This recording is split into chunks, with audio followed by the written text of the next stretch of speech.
Alors là, on a une vision du château côté Pau Sud, en contrebas, dans le quartier qui est en dessous des grands murs de protection de la ville. Et du coup, avec une pente très forte comme ça de la rue, petit bâtiment au fond, ancien, un petit crucifix sur le côté, cet immense mur magnifique qui monte, et puis les jardins du château, le jardin potager notamment, et les tours côté sud. Voilà, donc on va réaliser ce paysage. Au crayon, les premières grandes lignes, pour que vous voyez que en fait, le bas du toit arrive à la moitié de la feuille. Donc sur la partie haute, vous devez placer à la fois le toit, les cheminées, le lampadaire, etc. Mais aussi le jardin du château, le château, et toute la partie qui va y avoir de la végétation. Là, je ne vous ai pas fait, mais qui va arriver comme ça et qui va prendre toute cette partie-là. Voilà. Et donc là, on doit simuler la pente de la route, avec sa montée comme ça, qui après va monter vers le petit escalier qui remonte au château, et qui vers ici repart vers les arrières de Pau. Là-bas derrière, ne pas oublier, c'est un bâtiment historique, la tour de la Monnaie. On a la pointe du toit de la tour de la Monnaie qui fait face au jardin du château et au château. Voilà. Donc là, on va passer au stylo. Du coup, on commence par en haut, donc à faire, histoire de ne pas se mettre de l'encre plein les mains. On place les éléments architecturaux principaux, le toit en double pente, comme ça, du château. Il y a deux pentes dans le toit du château. Là, on place la cheminée du château. Alors, les éléments lointains, comme ça, on les simule. On les marque pour que les gens les reconnaissent. On marque les éléments architecturaux principaux, ce que tout le monde va reconnaître. Mais on ne va pas s'attacher aux détails. C'est loin, donc on va créer pas un flou, parce que c'est du stylo, ce ne sera pas flou. Mais le fait qu'il n'y ait pas beaucoup d'éléments, ça donnera l'illusion que c'est plus loin. On a fait quelque chose de presque plus flou. Quand même, malgré tout. Voilà.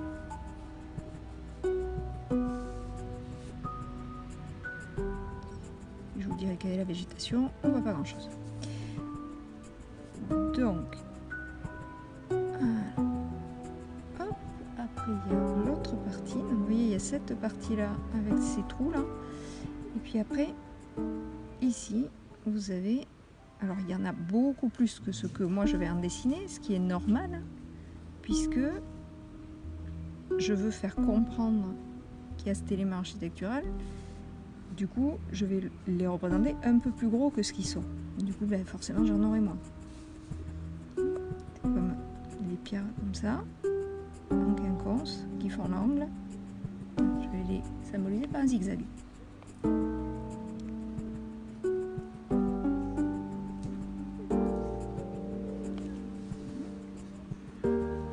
Et je me fais piquer par les moustiques.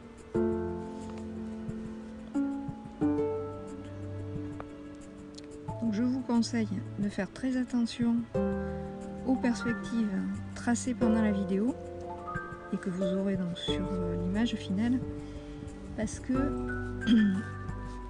l'image photographique est toujours très différente niveau perspective. Les objectifs photo rétablissent une perspective 2D qui est fausse.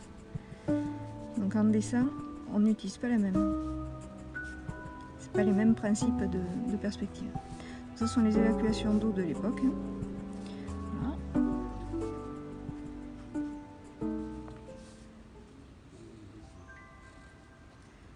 Voilà.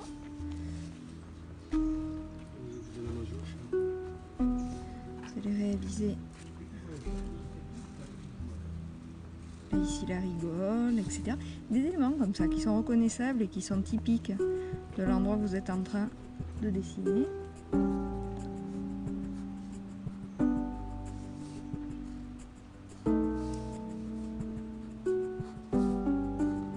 En essayant de donner à voir aussi ce qui est particulier, c'est-à-dire le fait que ce toit est immense en rapport de la taille de la maison.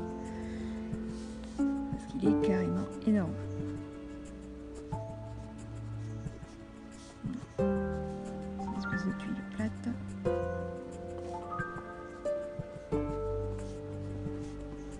On en marque un petit peu. de-ci de-là, histoire de faire comprendre que ce sont les tuiles. Et moi je me fais encore piquer par les moustiques.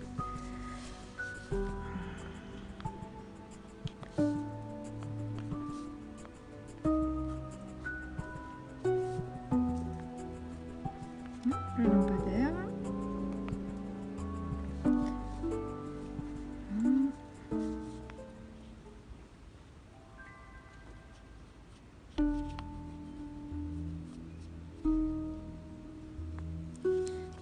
Le toit de l'immeuble d'à côté qui nous crée une distanciation visuelle entre la maison en bas du mur et la tour de la Monnaie ici. Si on ne met pas ce bâtiment, ça donne l'illusion que la tour de la Monnaie est beaucoup plus proche que ce qu'elle est.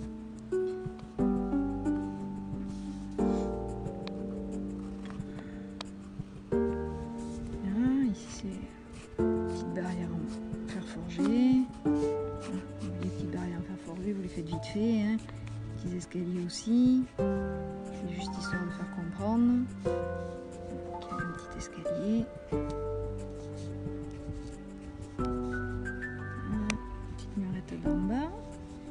Parce que l'escalier est trop court. Donc du coup ils ont rajouté une petite murette. Ça dégageait de l'eau. Ça permettait de ne pas avoir les pieds dans l'eau. Ah tiens, il y a un chat à côté qui éternue. Voilà, ça, cette petite rigole. Que l'eau s'écoule. Alors maintenant c'est plus que de l'eau de pluie. À l'époque il y avait aussi les eaux usées, hein, les gens qui jetaient leur pot de chambre, etc. C'était jeté là-dedans. Donc, ça a été rénové, ça fait partie du patrimoine. Là, bien faire comprendre la pente de la route. Et là, le départ de l'escalier. Ça c'est le bas du mur. Et ici, petite particularité hein, sur ce mur, c'est qu'ici, hop là, il a un décroché. Ce mur-là est en galets. Voilà. Alors que ce mur-ci est en pierre de taille.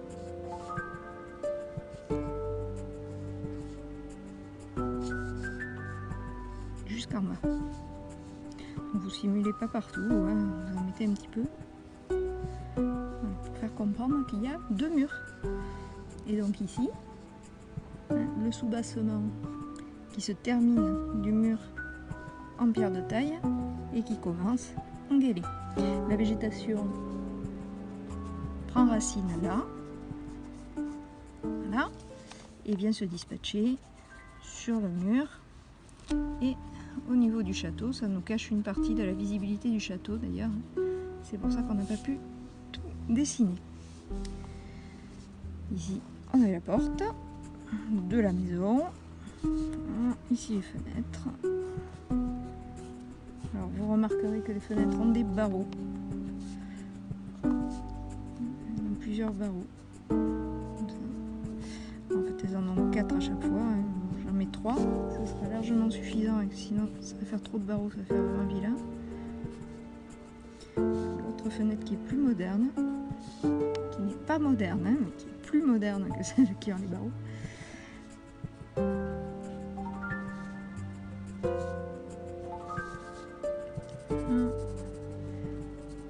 On apporte quelques éléments pour faire comprendre.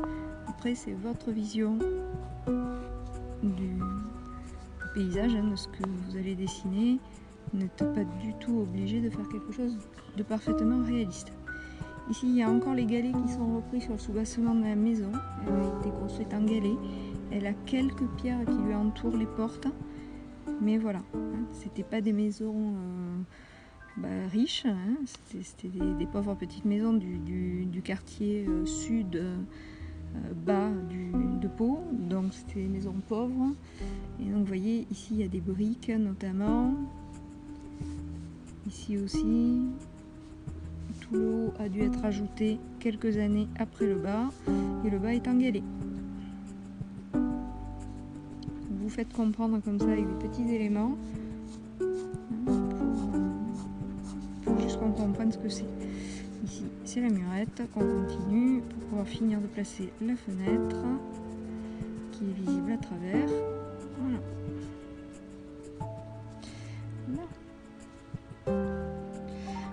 Donc vous commencez par l'arrière-plan, du coup le ciel.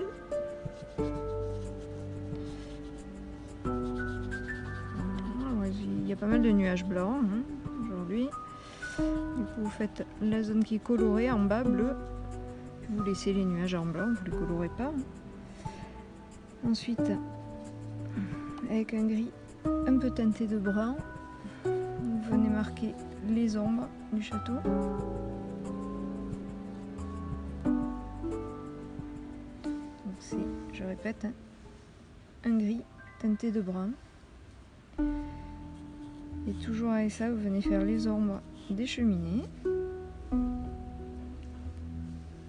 Le bâtiment là, que j'ai noirci ici, et comme c'est du stabilo noir, ça fond dans l'eau en partie. Pas complètement, mais en partie. Voilà. Les toits, il suffit de faire fondre le stabilo noir et du coup on obtient la bonne couleur. Voilà. Encore brun et noir pour venir sur la maison ici qui est dans l'ombre entièrement. Mais on va pas nous la mettre complètement gris marron. On va juste venir soutenir les éléments qu'on a dessinés. Laisser clair, à part la pierre du haut, mais laisser clair les pierres ici. Venir teinter la route. Alors vous regarderez sur la vidéo du début, vous verrez que la route a surtout une ombre à partir d'ici. C'est l'ombre portée du bâtiment qui est sur le côté. Donc vous foncez sur toute cette zone-là de la route pour vous rappeler de cette ombre portée. Donc, quand vous avez mis trop de brun, vous venez rajouter du gris. Voilà.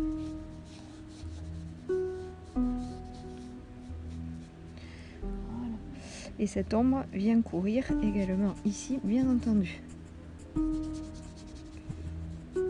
Le bâtiment derrière moi étant cassé, à partir de là, il y a de la lumière. Ici, vous avez l'ombre portée de la végétation. Et dans la végétation, vous avez du marron, puisqu'il y a les branches d'arbres. Voilà. Cette partie-là du mur, rappelez-vous que c'est de la pierre, donc on va mettre, plus clair, mais on va mettre quand même un petit peu de beige pour rappeler que c'est de la pierre. Voilà. Là, on réalise le toit qui est ici.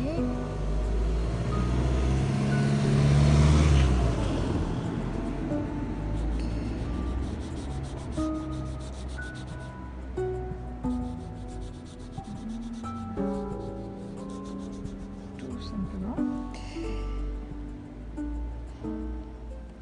Pareil pour les marches. La petite murette, la rigole, l'autre rigole. Alors, le crucifix, il est un peu plus bleuté. Alors, à partir de là, on va rajouter des zones plus bleutées. Donc, on récupère un outremer. Et avec l'outremer, sur les parties en fer forgé, un peu sur les toits également.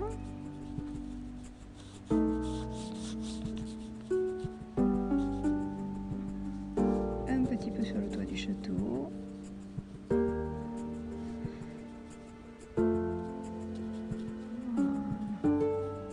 Et un petit peu de couleur. Avec du turquoise, on va venir faire la porte qui est turquoise là pour vous.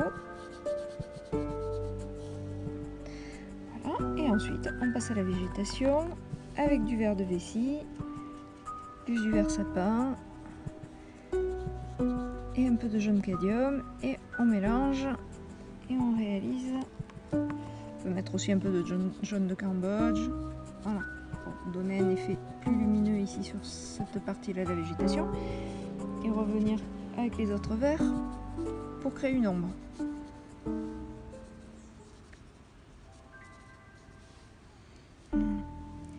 Après on voit que sur la murette il y a un peu de mousse, il y a même des plantes qui ont poussé et des fleurs. Donc, du coup on rajoute de ci de là quelques touffes de végétation.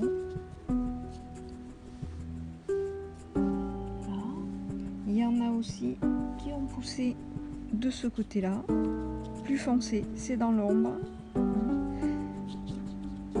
Ici il y a de la végétation derrière la murette, il y en a par terre et il y a de la mousse au bas du mur. Voilà, ici plus foncé, c'est dans l'ombre. Ici pareil, toute la zone dans l'ombre, c'est plus foncé. Voilà. Et voilà, il y a un petit peu d'orange sur... Attendez, j'allais oublier celui-là. Donc vous prenez un peu d'orange vif et de jaune Cambodge et vous venez comme ça renforcer cette lanterne et puis vous pouvez, histoire qu'il y en ait un petit peu ailleurs, mettre dans la végétation.